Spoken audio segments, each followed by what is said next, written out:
things that are functioning the way you would want an economy to function. And those are the kinds of things I talk about. You know, there's maybe 50 of them in the book, but you really invent your own based on your own business. Do those little experiments, and then when you see the returns, when you see what you've done, you have a good argument for doing it more. The other rationale you can use at a big company is we have to do economic development of our markets because they're going broke. You know, the same way when Coca-Cola looks at Africa, you know, Walmart has to look at America. Benjamin Speer, does digital portend the end of capitalism? No, it doesn't. I wouldn't want people to think that what I'm saying is we're going to tweak the operating system and then the whole thing becomes, oh, now we're just distributive recirculating.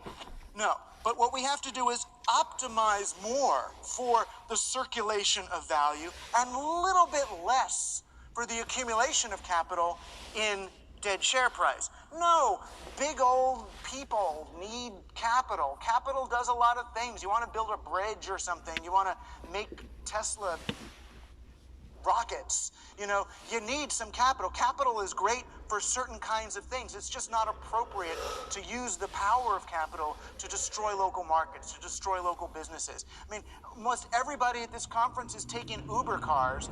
We should know better.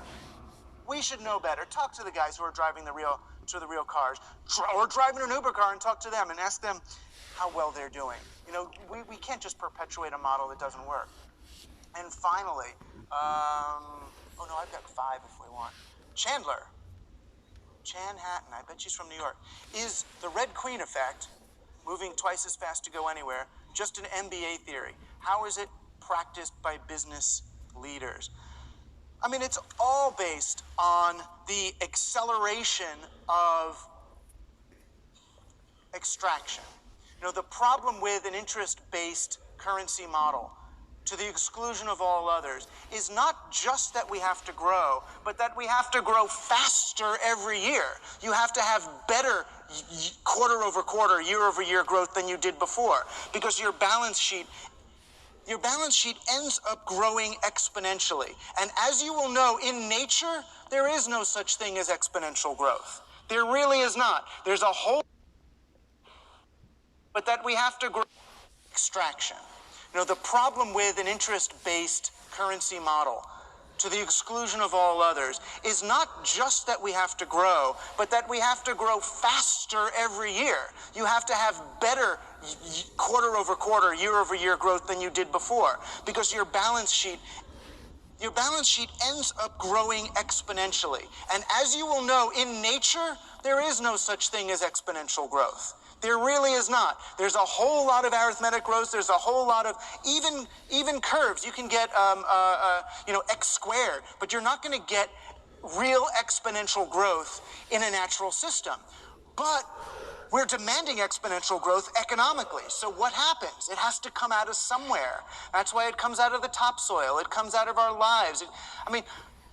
Digital technology was supposed to make more time for us originally.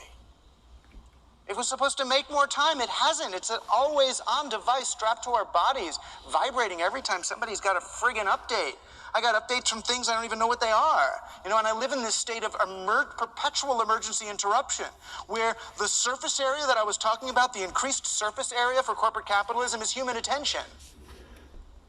So we spend more and more of our time feeding the marketplace. And that doesn't mean getting value from apps and things.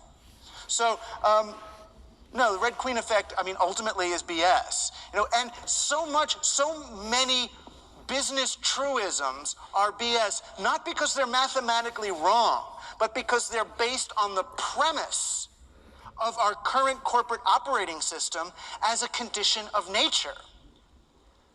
You know, central currency and charter monopoly corporate capitalism is not a condition of nature.